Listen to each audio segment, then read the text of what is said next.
Bueno, ya estamos aquí. Me gustaría que empiecen a preguntar, a interactuar. Si pueden alzar la mano para realizar sus preguntas, inquietudes o lo que quieran. Sí, más o menos desplegué el tema. ¿Entendieron? Estuvo más o menos desplegado. ¿A quién le gustaría platicar alguna experiencia o lo que ustedes gusten?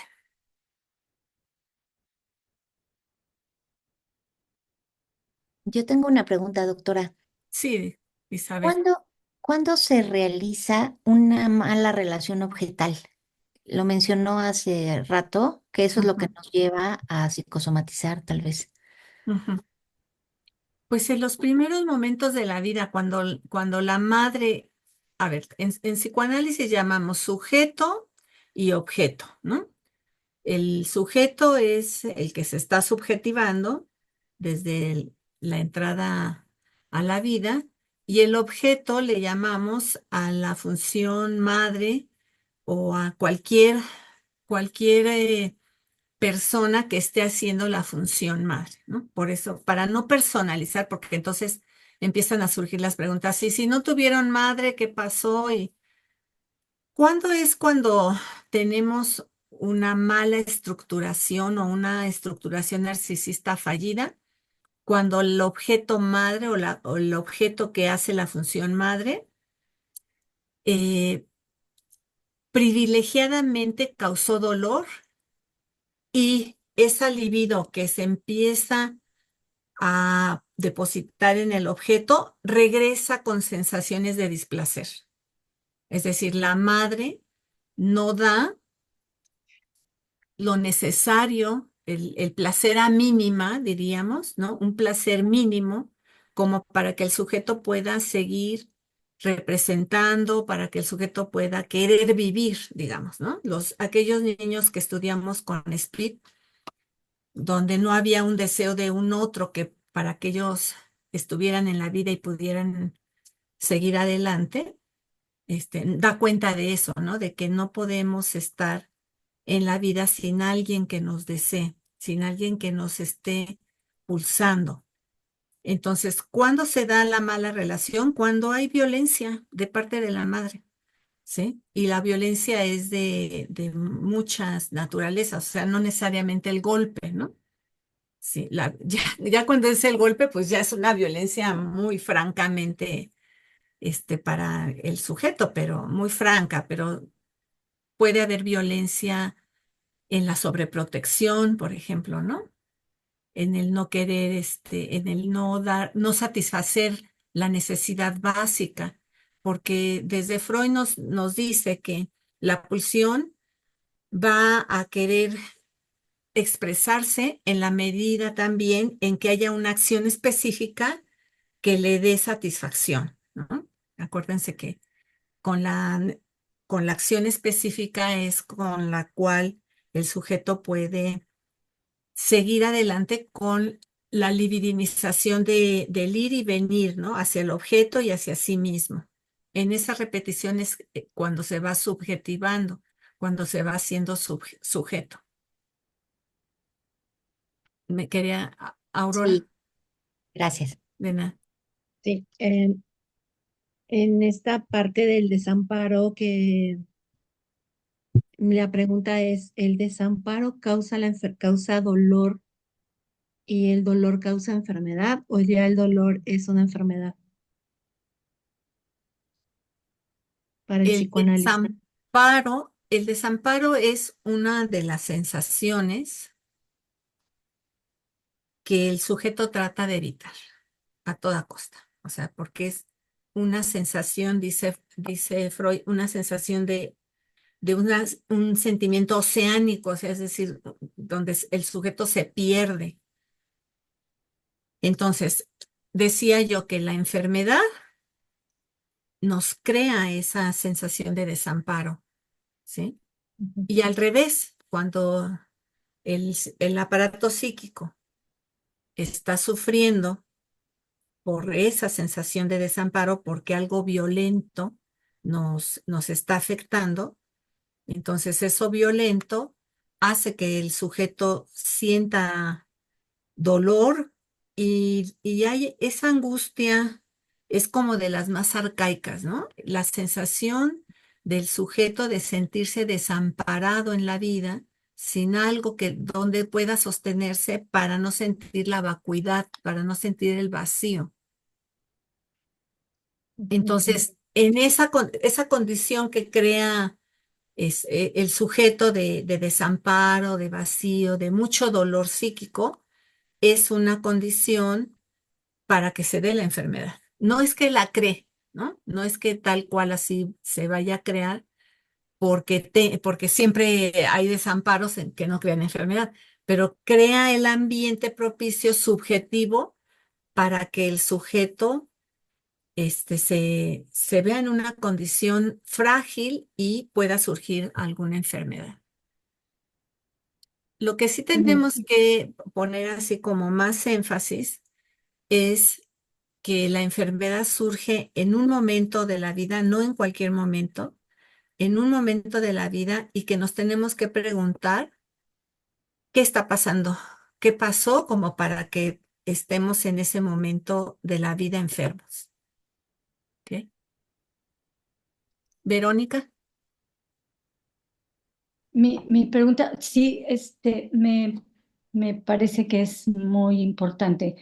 ¿En qué momento, por ejemplo, esto que acabas de mencionar, que la angustia generada por la enfermedad y esa sensación de vacuidad o de vacío está promovido también por el sostenimiento de la misma enfermedad? Entonces, ¿cómo es que de lo esto inconsciente de la enfermedad, porque además es un acto que es inconsciente, o sea, cómo esto de lo inconsciente que está provocado por la misma enfermedad y atado, está como detenido el sujeto ahí, no está fijado, ¿no? A la situación de sostenerse en su misma enfermedad, como si la enfermedad fuera lo que le diera la condición de existencia. No, me parece que el somático no puede salir de ahí, vive ahí. ¿Cómo pasa al consciente? Qué pregunta, pero Sí. ¿cómo hacemos ese recorrido también en el análisis de una paciente, por ejemplo, que está en una condición, sí, completamente en estados donde va recorriendo de manera como, como distinta, como le va dando diferentes matices a la enfermedad, pero sigue sosteniendo la enfermedad y no puede salir de ahí, ¿no? Y mis hijos no me ven, mis hijos no me quieren y entonces yo me enfermo para ser vista. Mi marido no me quiere, entonces me enfermo. Y Ujú. entonces sigue agravándose, agravándose, como en qué momento pasa algo por ahí durante la escucha, yo escucho eso, escucho el sufrimiento, escucho el dolor, pero hay algo que no escucho yo y es el vacío. Yo no escucho vacío, yo escucho lleno, yo escucho lleno de hijo, lleno de recriminación, lleno de angustia, lleno de cosas, pero no me da la sensación nunca cuando hablan del vacío, no me da esa sensación de vacío. Y lo que escucho es eso, y entonces cómo pasa por eso esto psicosomático a lo consciente, no sé, Es por que ahí va la pregunta, no sé. sí, gracias por tu intervención porque me da ocasión para, para abordar algo que, bueno, pues no se dijo porque teníamos hora y media, pero cuando la enfermedad ocupa el lugar del ser, ¿no? Es bien importante. O sea, cuando un sujeto llega a la consulta y se presenta diciendo, yo soy alcohólico, yo soy anoréxica, o yo soy hipertensa, o yo soy X enfermedad, ahí tenemos que parar la oreja porque, como bien dices, Verónica, la enfermedad le está dando razón de existencia. Es decir, la narrativa tendría que ser, yo padezco de, ¿no? Padezco de hipertensión, padezco de una enfermedad autoinmune, padezco de algo. de esa naturaleza de enfermedad, pero padezco, es decir, si uno lo padece, entonces probablemente haya una X ahí puesta por el inconsciente en donde se está preguntando que si lo padece puede dejar de padecerlo. En cambio, cuando la enfermedad se mezcla como razón de ser, cuando se es la enfermedad, díganme cuándo puede quitarse, ¿no? Si la enfermedad les da razón de existencia, pues va a ser muy difícil que se quite esa enfermedad. Entonces, desde la narrativa, ¿no? Desde la narrativa, cuando un paciente nos dice, yo soy tal, le decimos, no, usted es fulanito o fulanita y padece tal enfermedad. Tenemos que empezar a poner de esa manera o de otras, puede haber mil maneras, pero tenemos que empezar a poner una X ahí de, ¿sí de veras es usted eso? ¿O usted padece de eso? Ujú. Eso por un lado. Ahora sí, estaría bien hacer un dominical de la clínica de estos pacientes, ¿no? La clínica de estos pacientes es una clínica muy particular, que como la misma presentación se los dije, la psicosomática es de fronteras, ¿no? O sea, porque sí lo abordamos analíticamente desde el psicoanálisis y desde el psicoanálisis tendemos o buscamos hacer consciente lo inconsciente, ¿no? Tendemos a buscar eso que se repite para que pueda ser interpretado y en la transferencia podamos ir construyendo una otra cosa. Entonces, pero este tipo de pacientes adolece mucho de esta capacidad de asociación, decíamos, ¿no? Son pacientes así como muy lineales, en donde no asocian, sueñan muy poco, ujú. Y no los podemos tratar de una forma clásica, como nos diría Freud, que los tenemos que tratar. Tenemos que hacer pequeñas modificaciones sin salirnos de nuestro encuadre que nos protege también. Este, pero, pero sí, por ejemplo, o sea, si yo he tenido pacientes con cáncer que les están dando quimioterapias, ¿no? Y entonces, pues con ese tipo de pacientes, nosotros, por ejemplo, decimos, si usted no va a la sesión, si usted no acude a su sesión, la tiene que cubrir, la tiene que pagar. Pero eso lo hacemos porque el costo, el que le cueste, nosotros le apartamos el lugar, ese es su espacio, lo respetamos ese espacio y entonces consecuentemente también ellos se hacen cargo de ese espacio y si no lo ocupan, de todas maneras van a cubrir el costo de la sesión. Pero con estos pacientes no podemos hacer eso, porque eso lo hacemos para atajar una resistencia, ¿no? Para bordear la resistencia y poderla trabajar. Ujú. Finalmente el paciente dirá, bueno, pues si de todas maneras me va a costar, pues mejor voy, ¿no? Porque qué flojera tengo de ir, porque estoy en proceso de resistencia. No se dice así, pues, pero lo estoy traduciendo. Estoy en proceso de resistencia y pues qué flojera me da, se me atravesó una fiesta, se me atravesó algo que me impide ir, de veras me impide ir. Pero con estos pacientes no se trata de esa resistencia. Se trata de algo muy real, ¿no? Muy en lo real, en donde tienen que irse a poner la quimioterapia y a veces no saben cómo van a responder a la quimioterapia y eventualmente si se ponen muy mal, pues no van a ir. O sea, si se están vomitando, apenas se pueden levantar, pues no vamos a decir, ah, no, usted si no va, paga la sesión. Entonces son pequeñas modificaciones donde les tenemos que cambiar a otro día o de plano pues no usan esa sesión y tenemos que hacer otro tipo de acuerdo con ellos, ¿no? Depende del caso. Y entonces ya, pero estamos ahí, ¿no? Es un sujeto enfermo que está tratando de averiguar qué le pasó, cuáles fueron las condiciones que fueron pautando la vida como para que llegara a esa enfermedad. Este, por supuesto, con esto lo que quiero decir es que tampoco es que nos dediquemos exclusivamente a la enfermedad, ¿sí?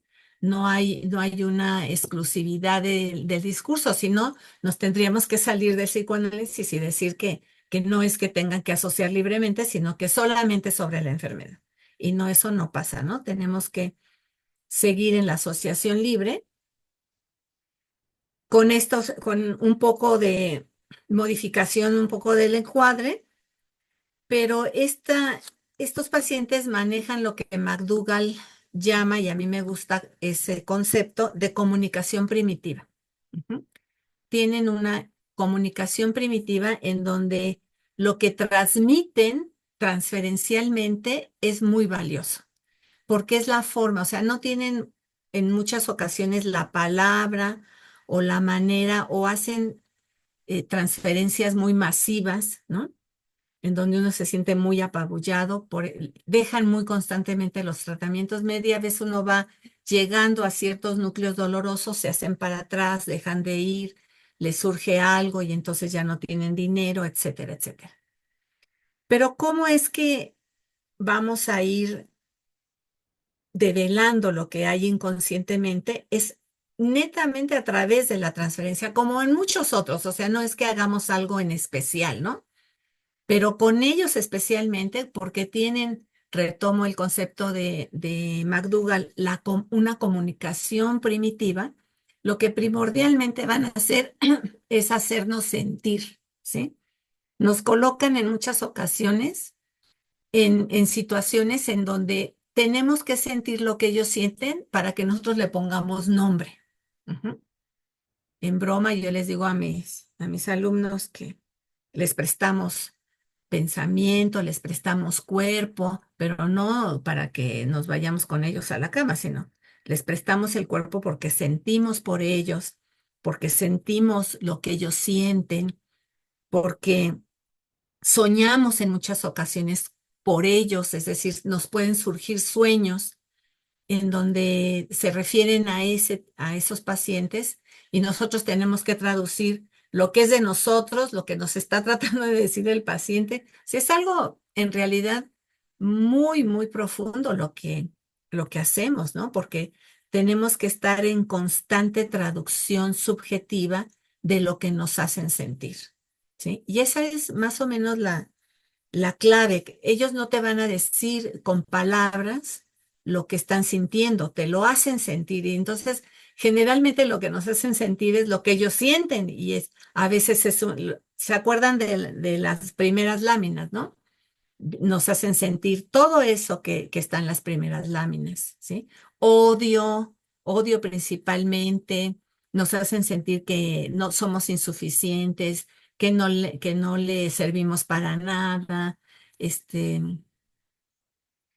y bueno, a veces sí, tenemos que estar analizando lo que somos nosotros, lo que estamos sintiendo, lo que es de nosotros y lo que es del paciente para poder descubrir. ¿Saben? Como cuando un paciente, nosotros estamos bien, sin sueño, dormimos bien, y llega un paciente y a los 15 minutos ya estamos que nos morimos de sueño y no sabemos cómo aguantar, si está cara a cara, pues no sabemos cómo aguantar el bostezo porque los ojos se nos van así, este, como si tuviéramos estrabismo, ¿no? Y decimos, ¿qué me está pasando, no? ¿Qué me está pasando? Porque yo estaba bien. Entonces es algo que vemos primero introyectivamente y decimos, a ver, no, yo estaba bien, yo dormí bien, no tengo por qué tener sueño. ¿Qué me está queriendo decir con eso?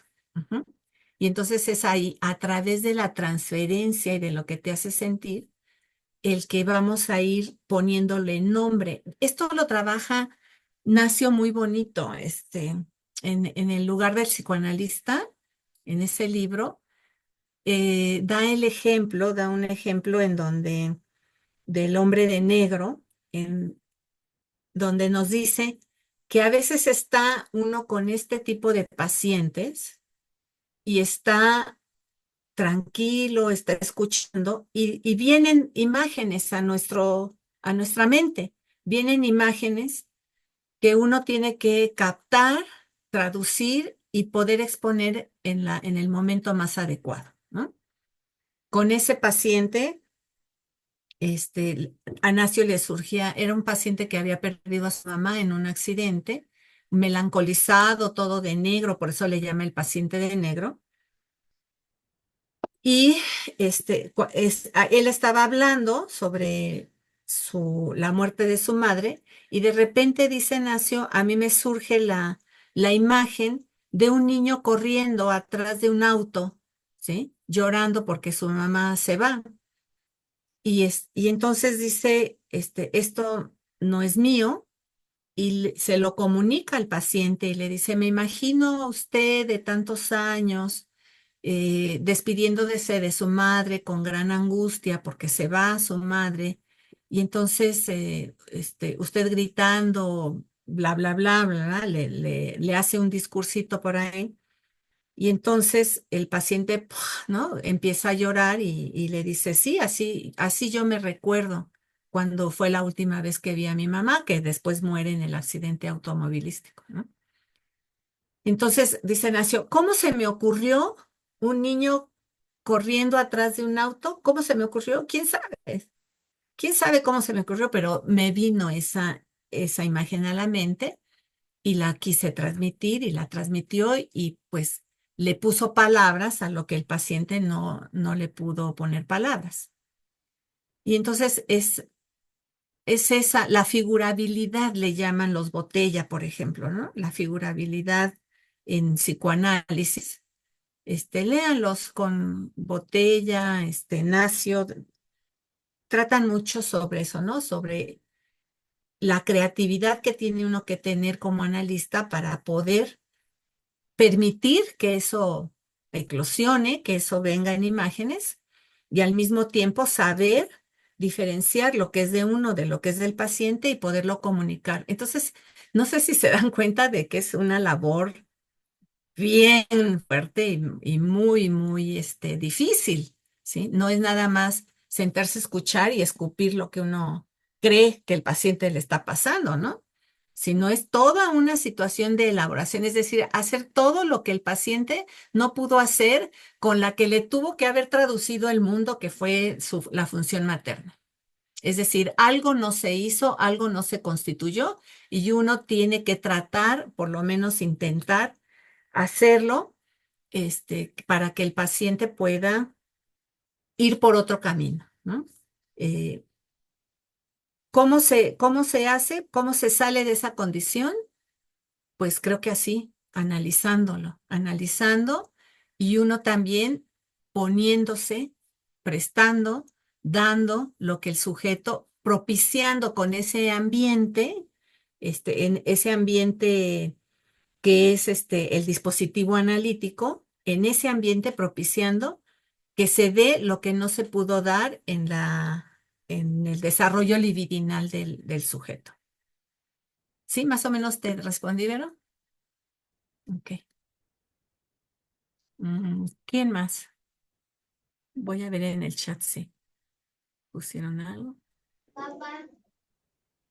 Isabel, no.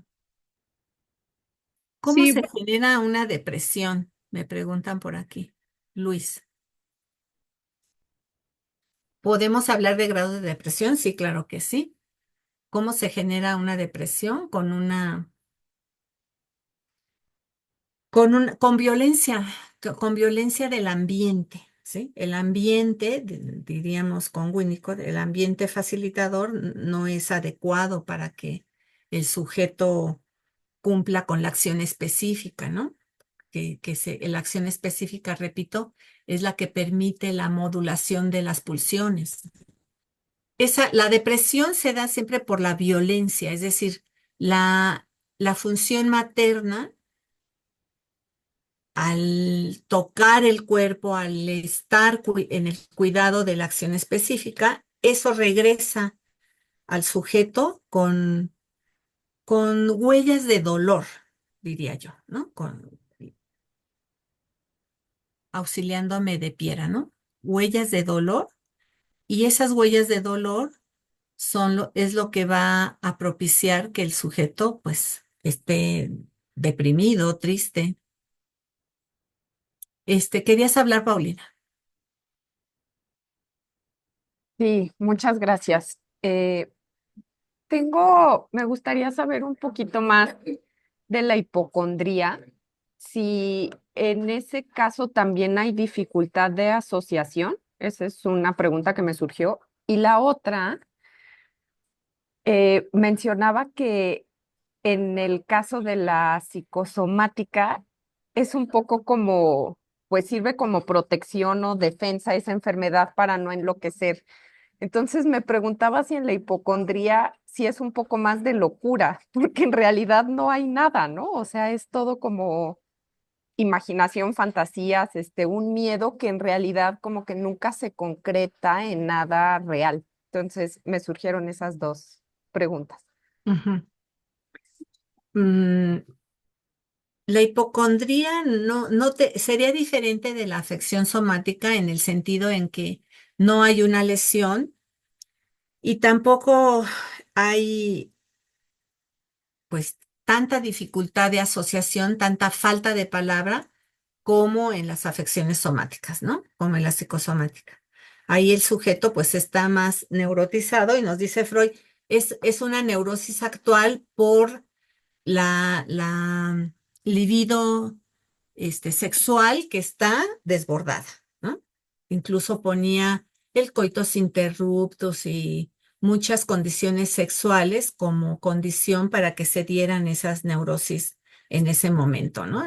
Por eso le llaman neurosis actuales y la hipocondría es parte de esas neurosis actuales, en donde en ese momento, por condiciones de la sexualidad actual del sujeto, se está dando ese malestar, ¿no? Y por supuesto, es muy latoso porque en la hipocondría no hay nada, pero si insisten un poquito, les encuentran y si no se encuentran a alguien un poco ético, hasta las abren, ¿no? Las abren y las cierran y las quitan y les ponen. Es muy, muy peligroso que se insiste, ¿no? En algo de esa naturaleza. Y ahí también, por ejemplo, o sea, ya en la práctica, qué tan común es el trabajo en conjunto con ciertos médicos para este tipo de pacientes? Pues ¿O es fíjate, o algo que está totalmente disociado? O sea, ¿cómo hacer eso en la clínica? ¿Cómo saber si sí de verdad valdría la pena que un paciente vaya a revisarse y cuándo ese consejo puede como agravar este cuadro?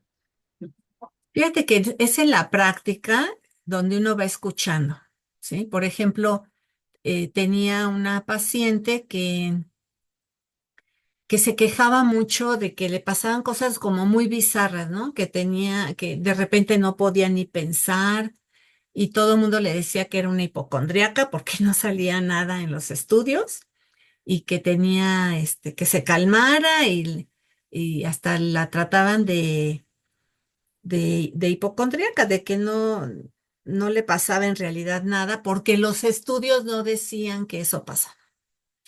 Y entonces, pues yo la escuchaba y yo decía, no, es que no puede ser que esos síntomas sean algo, o sea, a veces tenía dolor, a veces tenía inflamación, tenía diversos síntomas, pero como muy bizarros, ¿no? Le dolían a veces mucho las coyunturas.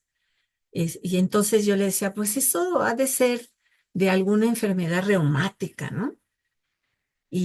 Pero visitaba doctores hasta pero yo insistía, no, es que esto no es, o sea, no daba como para histeria porque no era, muy histérica, pero tampoco daba como para que pensara uno que no tenía ninguna ganancia. La hipocondría tiene ganancias aparte, ¿no? Ay, me siento mal y entonces, a ver, hijos, cárguenme, háganme, denme, ¿no?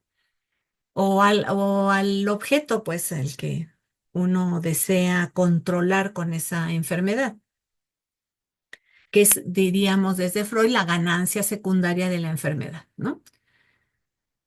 Pero yo insistía que no, que tenía que ir con más especialistas hasta que logró entrar a nutrición y entonces le descubrieron no me pregunten qué enfermedad, porque está súper, súper difícil de aprender, bla, bla, bla, bla, bla, bla.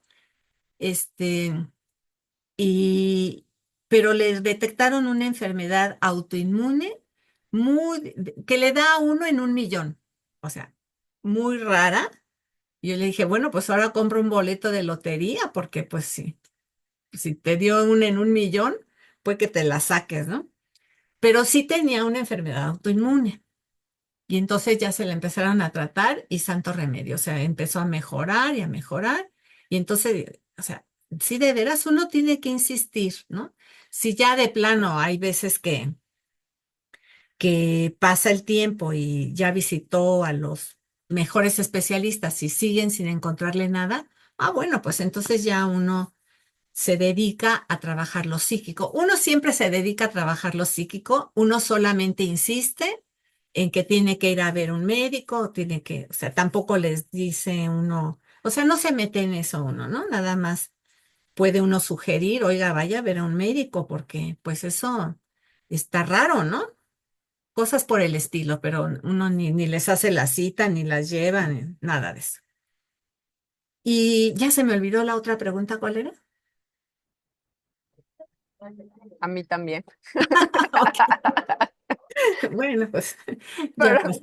muchas gracias. Bueno, de- o sea, un poco era si pasa al revés también, o sea, qué tan común es en su experiencia clínica que lleguen pacientes referidos también por médicos. O sea, porque Sí es me cierto. parece muy valioso Ujú. como ambos casos, o sea, este caso que nos comparte, pues qué valioso que usted insistió y que eso permitió que ella pues también como que no se sintiera que estaba loca o que estaba mal y que le encontró.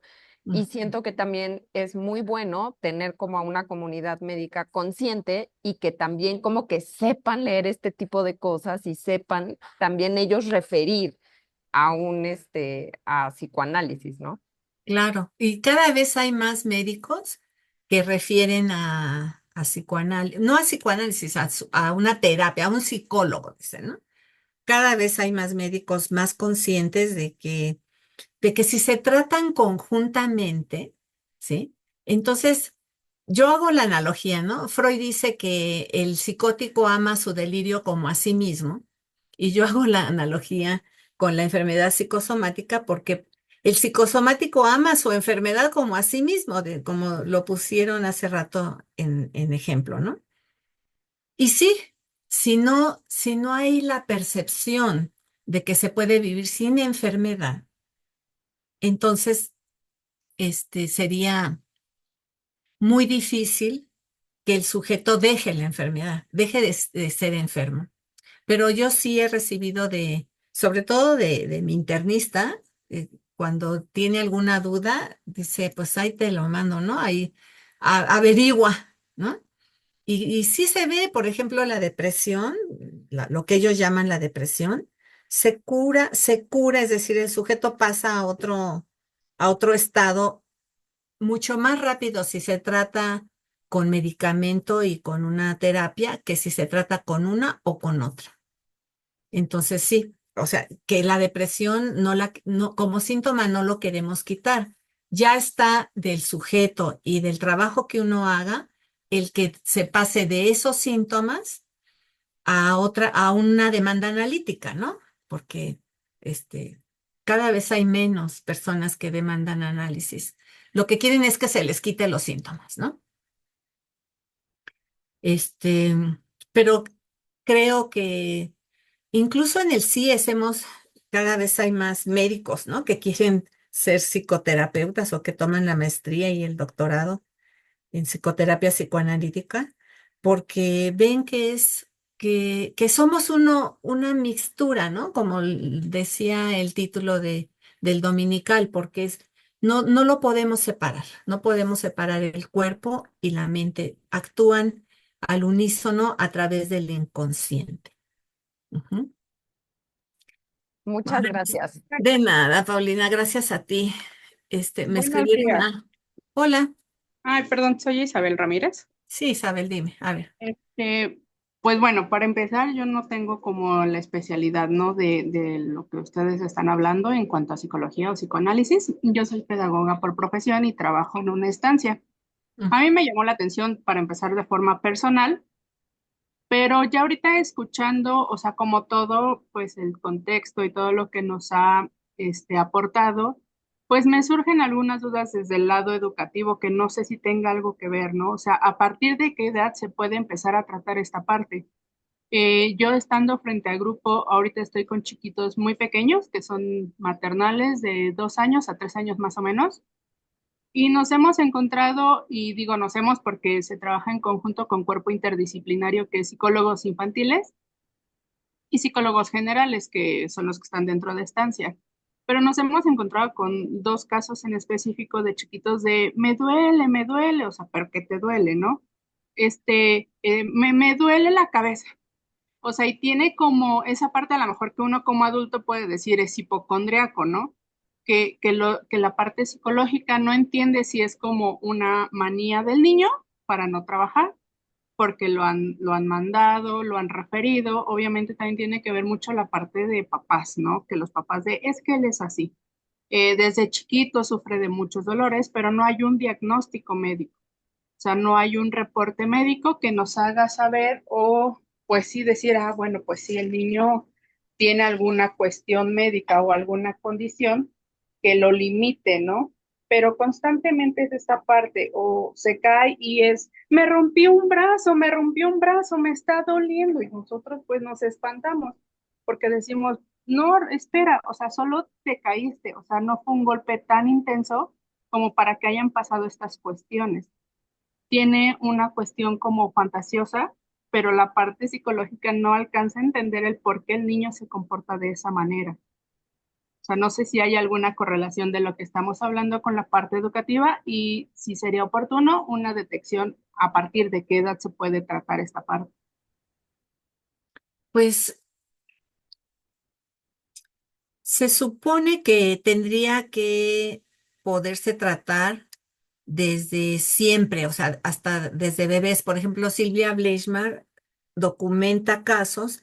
Por supuesto, un bebé, diríamos, el psicoanálisis es a través de la palabra y un bebé no tiene la palabra, o un bebé de 2, 3 años, un niño ya un poquito más crecido que bebé, pero que todavía no tienen ni el lenguaje, ¿no?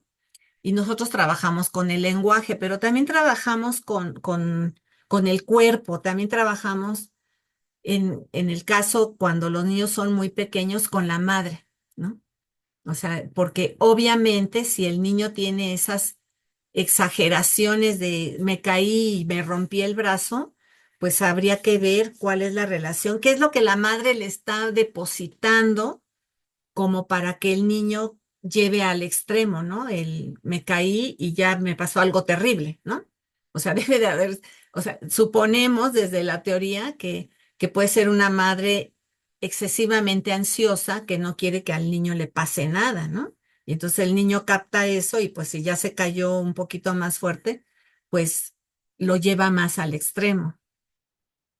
¿Desde qué edad se puede atender? Yo he atendido un niño de 3 años, por ejemplo, ¿no? Que la madre, que sufría mucho de fobias a las ventanas. Y yo decía, pero qué chistosa fobia. O sea, veía ventanales grandes y no quería estar ahí, ¿sí? Porque donde había mucho cristal, él se angustiaba mucho.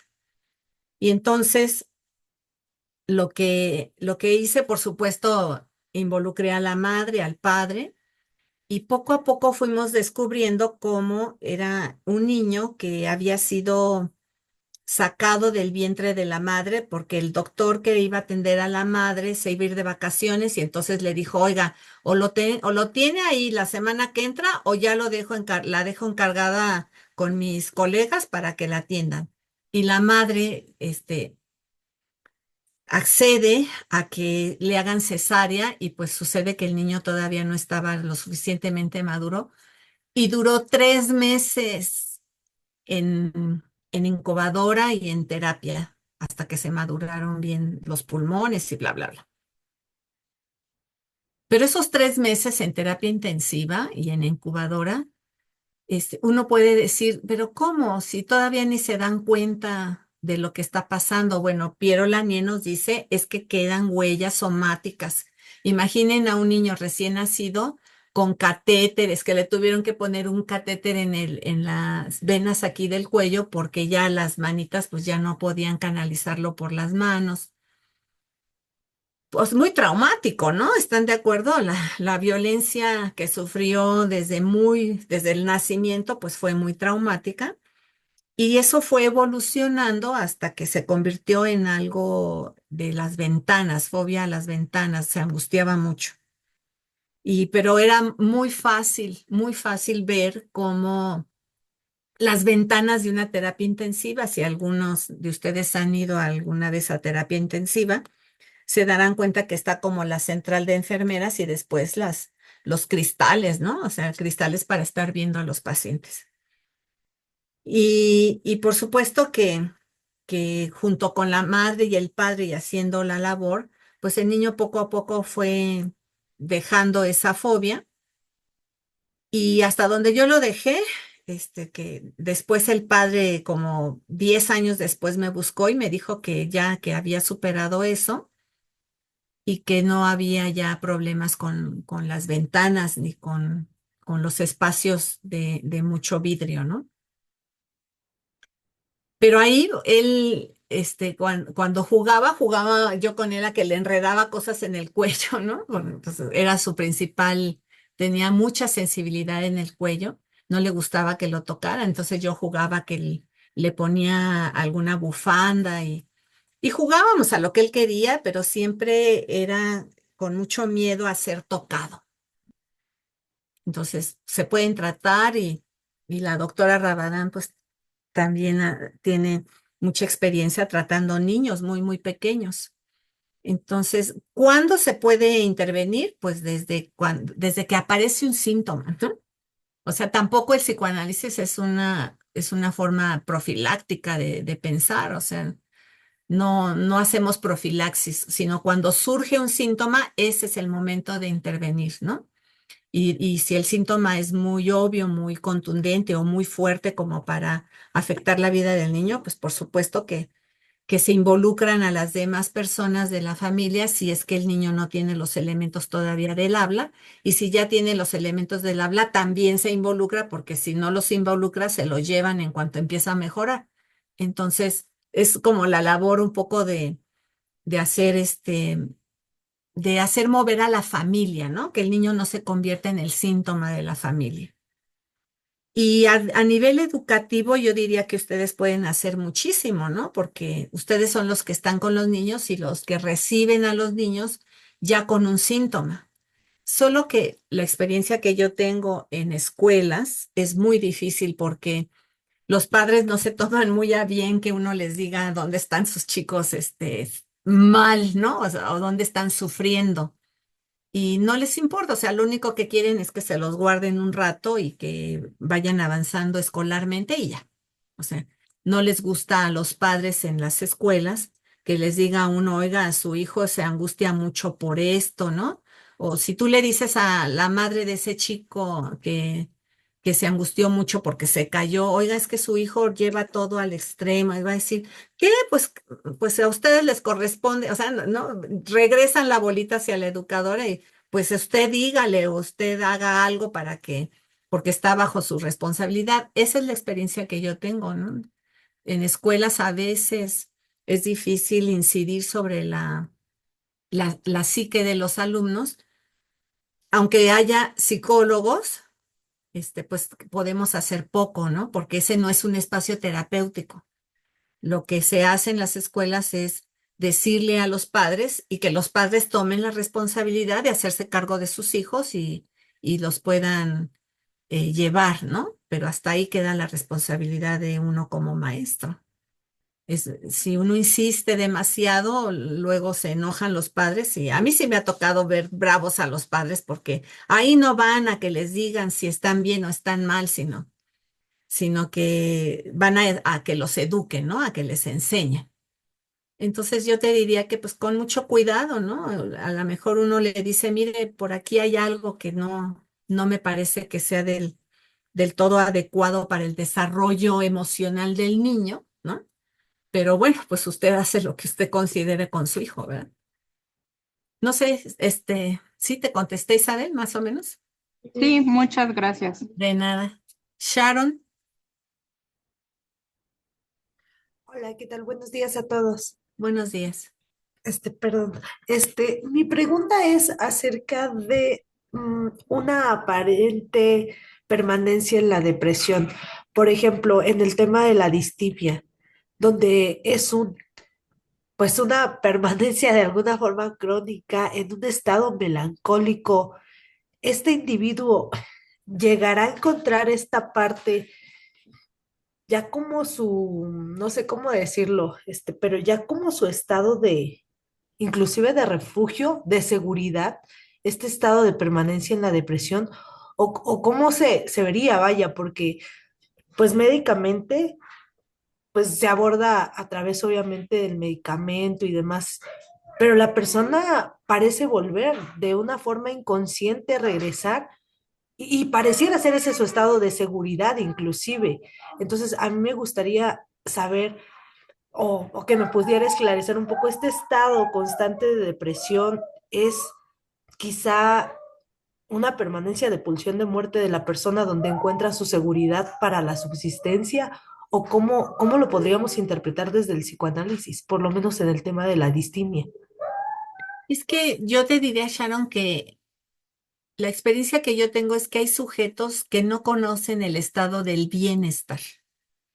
Hay sujetos que les tocó difícil, ¿no? O agresivamente vivir con mucha agresión desde el principio de la vida. Y lo que decimos ahí es que como no se constituyó el objeto, como les dije en la presentación, como no se constituyó un objeto bueno que pudiera sostener al sujeto en sus angustias, entonces ese tipo de pacientes no conocen el estado de bienestar y es muy difícil, o sea, digamos que no pueden libidinizar una representación de bienestar porque no la tienen, ¿sí? Y son estados muy de mucha depresión, yo diría melancolizados, no al grado, o sea, ya cuando la melancolía llega a ser una psicosis importante, lo hemos platicado con el doctor Jaime y pues, o sea, solamente reseteándoles el cerebro, ¿me entienden? O sea, con shock eléctricos y cosas así, cuando ya es una situación muy grave, ¿no? Donde el sujeto ya no quiere vivir, donde se deja morir. Pero digamos que ese es un extremo, pero no llegando a los extremos porque hay grados, ¿no? Si existe un grado en donde el sujeto no conoce el bienestar, entonces ahí tenemos que, como también es una situación biológica, ¿no? La mente influye sobre la biología. Nos dice Freud en Tratamiento Psíquico, Tratamiento del Alma, que todo pensamiento tiene una referencia en lo biológico, es decir, afecta en lo biológico. Entonces sí, debemos de suponer si un sujeto desde el principio de la vida está primordialmente con representaciones de displacer por parte del objeto, entonces, ¿qué va a representarse? ¿Qué es lo que va a investir representacionalmente hablando? Si no tiene tiene placer a mínima, porque por algo siguió adelante y llegó a la edad que llegó, pero no tiene los contenidos suficientes como para cambiar esa bioquímica cerebral, porque, repito, estamos en sintonía, ¿no? Entre el organismo y nosotros. Entonces, sí necesitamos a veces que les den un antidepresivo, ¿no? Nos auxiliamos del psiquiatra para que puedan químicamente tener la serotonina donde la tienen que tener, en el nivel que la tienen que tener. Y entonces, y eso yo sí lo he visto en un nivel ya práctico, como ese tipo de pacientes que eran un manojo de angustia porque todo les causaba una angustia espeluznante, como después de que se meten en un tratamiento con un psiquiatra que los va monitoreando, les da un antidepresivo adecuado y todo eso, cómo salen de esas depresiones, de esas melancolías no tan profundas, salen de ahí y entonces dice una de mis pacientes me decía, es que de verdad no conocía que el cielo era tan azul. O sea, para mí eso es muy importante que lo comunique porque entonces si vio el cielo más azul y más brillante que antes de tomar un antidepresivo, pues lo necesitaba. Es como de calidad de vida, ¿no? O sea, que pueden vivir así en esa melancolía o esa depresión sorda, pues sí, pueden pasar la vida así, pero si quieren verdaderamente calidad de vida en donde su pensamiento no sea primordialmente pensamientos catastróficos, pues entonces sí nos auxiliamos, ¿no? De las otras disciplinas para ayudarles un poquito. Eso es lo que yo he visto, ¿eh? Por supuesto, no de primera instancia, si ustedes les llega un paciente depresivo y le dicen, vete a que te mediquen porque traes una depresión así, así, y entonces el psiquiatra les da el medicamento, ya no va a volver, ¿eh? Porque no se está preguntando algo, no está queriendo saber de él, sino solamente quiere que se le quite el síntoma. Y para quitar el síntoma, pues los medicamentos a veces son muy buenos. Sí, tienen muchísima razón. Muchísimas gracias. Sí, de Muchísimas nada, gracias. Sharon.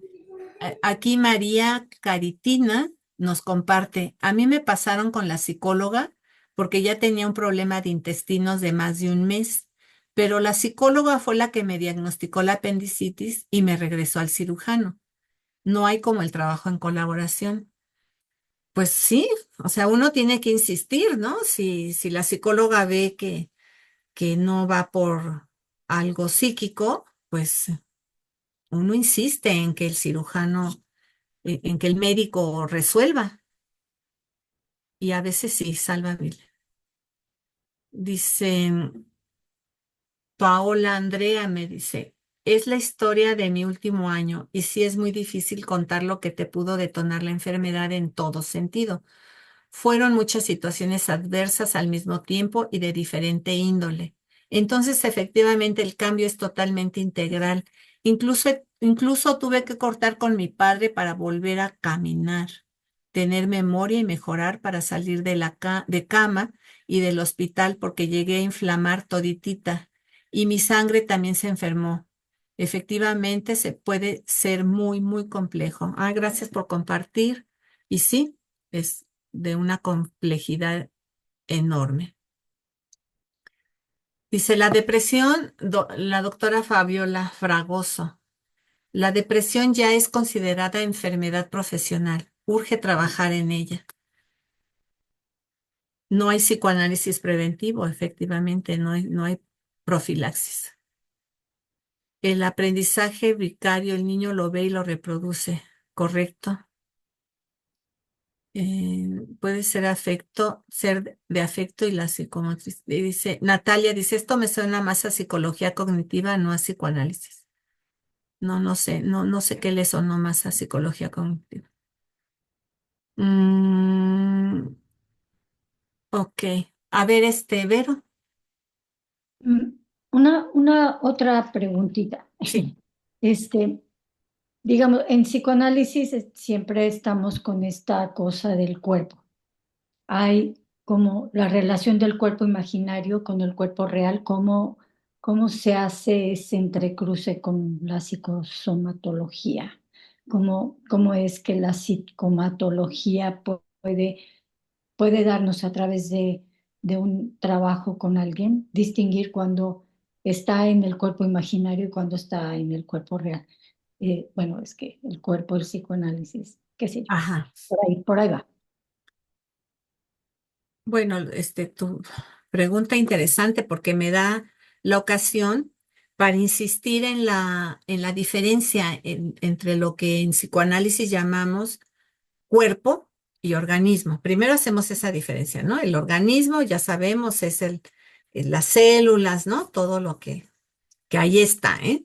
Después hacemos el cuerpo, hacemos un cuerpo real El cuerpo real lo vamos a referir a ese organismo, pero ya incluido lo que para nosotros, haciéndolo nuestro, ¿no? Haciendo ese organismo también nuestro, ya le llamamos cuerpo real. Pero hay el cuerpo imaginario, es el que surge, es la representación que tenemos nosotros de nuestro cuerpo, que no tiene, o sea, que surge del cuerpo real, pero que no es el cuerpo real, es el cuerpo que nos contamos, diríamos, ¿no? Es el cuerpo fantaseado, es el cuerpo que tenemos introyectado, el que pudimos introyectar. Y ese cuerpo imaginario es muy importante, porque es a través del cual nos conectamos con nosotros mismos y con nuestros afectos. Es decir, en otras palabras, en el momento en el que surge el fantasma, ¿sí? Y el sujeto tiene que representar su cuerpo ya es un cuerpo imaginario, ya no es su cuerpo, ¿no? Este cuerpo con células y huesos y piel, ya no es solo ese cuerpo, sino es el cuerpo que logró introyectar y el cuerpo que se representa, que le representa a sí mismo. Ujú. Y ese cuerpo, el cuerpo imaginario, es el que enferma, es el que enfermamos, es por el que enfermamos. No, pero no en la psicosomática, es ¿no? el cuerpo de la... Cuando hay un cuerpo imaginario, cuando logramos hacer un cuerpo imaginario, es un cuerpo que va a estar afectado por la libidinización de la madre, ¿sí? O sea, de cómo te tocó la madre, de qué predicó la madre de tu cuerpo. ¿Saben esas madres que siempre dicen, ponte el suéter y el niño está jugando y está con el sudor en la frente, ¿no? No, no, no. Es que hace frío, ponte el suéter. Oye, pero si estoy sudando, no, no, no, es que yo tengo frío, ponte el suéter, porque te vas a enfermar.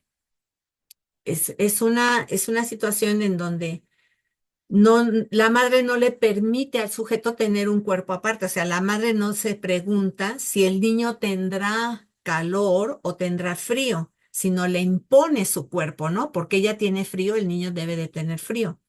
Entonces ahí digamos que puede estar fracturado porque el cuerpo imaginario, porque la madre se impuso demasiado, es demasiado invasiva, ¿no? Y entonces cuando la madre es demasiado invasiva, pues afecta toda la libidinización. Es una madre que generalmente se conjuga en plural, ¿no? Ay, ¿cómo nos fue en el kinder, mi vida, ¿no? Y uno, pues, ¿cómo nos fue? Este, pues no, pues si el que fue al kinder fue el niño, ¿no? Por qué la madre tiene que predicar de esa manera cómo nos fue?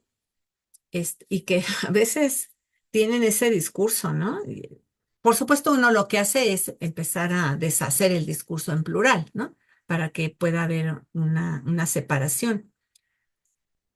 Y para el que trabaja más el cuerpo imaginario es Sami Ali. Sami Ali dice que el cuerpo imaginario es el cuerpo que está lleno de fantasmagoría del sujeto, ¿sí?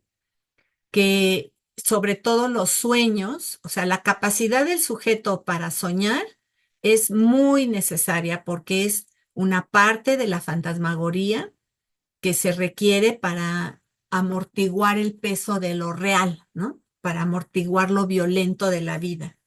Uno elabora a través del sueño.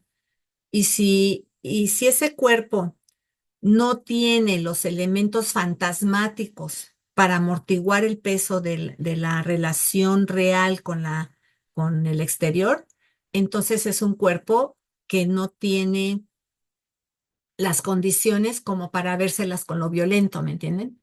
Y de esa manera es un cuerpo fracturado por la imaginería, le llamamos el fantasma, ¿no? Y sabemos que la condición del fantasma es la condición de poder amortiguar el peso de lo real, ¿sí? Entre mayor capacidad fantasmática tiene el sujeto, más puede contender con lo violento. Ujú.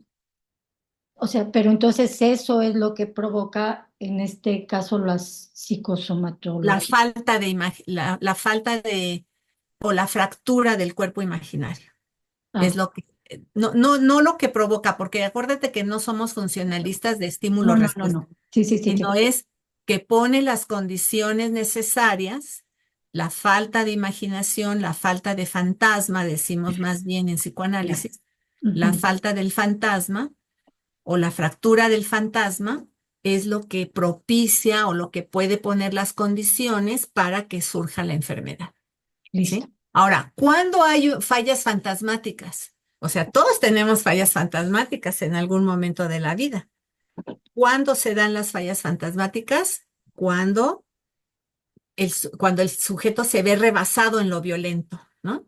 O sea, puedes tener muy buena capacidad fantasmática y no pasa a mayores la situación porque puedes tener recursos para amortiguar el peso de lo real, pero hay veces que está fallida la función de lo imaginario y entonces se dan condiciones porque para que surja la psicosomática, porque pues ahí se rebasó tu capacidad psíquica para elaborar lo violento, ¿me entiendes? Entonces, por eso después de separaciones, después de muertes, después de alguna pérdida importante, o a veces nos toca en la vida vivir así bien seguido, ¿no? Todavía no te repones de una pérdida cuando ya tienes otra y cuando ya tienes otra. Y es muy común que después de muchas pérdidas o de algunas muy fuertes, surja una enfermedad, te enfermes. O sea, como incluso la psicología del cuidador, ¿no? El que está Sí, cuidando sí, al enfermo es lo que se pone a veces muy de manifiesto con la enfermedad, ¿no? Porque se cansan tanto y es tanto, tanta la demanda que hay que estar ahí que terminan enfermos también, ¿sí? sí, sí, sí. Muy bien. Ajá, pues bueno, Sí, me ¿alguien más? aclaraste muchas cosas muy importantes. Sí, Gracias. de nada. Gracias a ustedes por estar aquí y por escucharme, por permitirme desplegar esto. Y ya nos estaremos viendo en alguna otra oportunidad. Yolanda, pues muchas gracias por el curso del día de hoy. Te Gracias. agradecemos, nos llevamos mucho aprendizaje, experiencias clínicas, realmente nos has cambiado la vida profesional el día de hoy. No somos los mismos antes y después de este curso dominical, te lo agradecemos y queremos también invitar a todos los asistentes, si ya quieren empezar en marzo del 2025 su maestría en psicoterapia psicoanalítica o la maestría en psicomotricidad o algún doctorado en investigación psicoanalítica o en ciencias del desarrollo humano. Entonces, realmente es una buena oportunidad para que se animen y ya empiecen en marzo del 2025. Es cuestión de empezar y cuando uno se da cuenta ya los estamos graduando rápidamente. Ujú, Entonces, y pues Yolanda nos ha dado pues parte de lo que ella nos enseña, como ella dijo, más a profundidad durante la maestría en psicoterapia psicoanalítica. Pues muchas gracias, Yolanda, de verdad. Y ahí está el doctor Ayala también para agradecerte, el doctor Jaime Ayala, que es doctor del Colegio Internacional de Educación Superior. Adelante, doctor Ayala. Gracias, doctora Rabadán. Pues sí, Yolanda, ya te dijo la doctora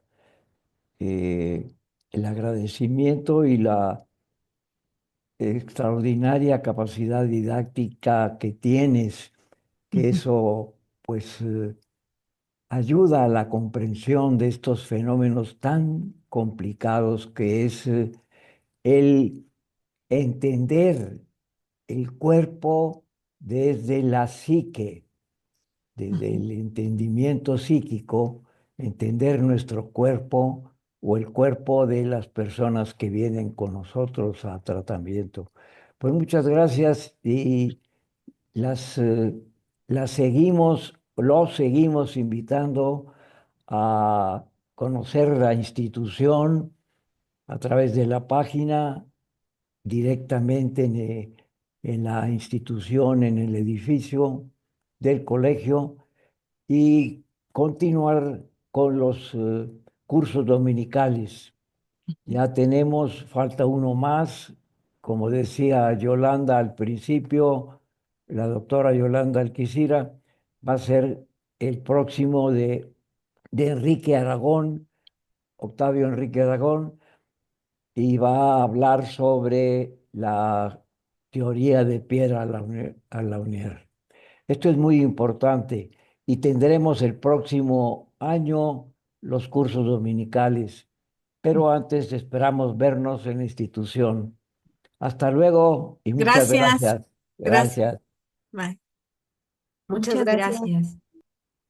Muchas gracias.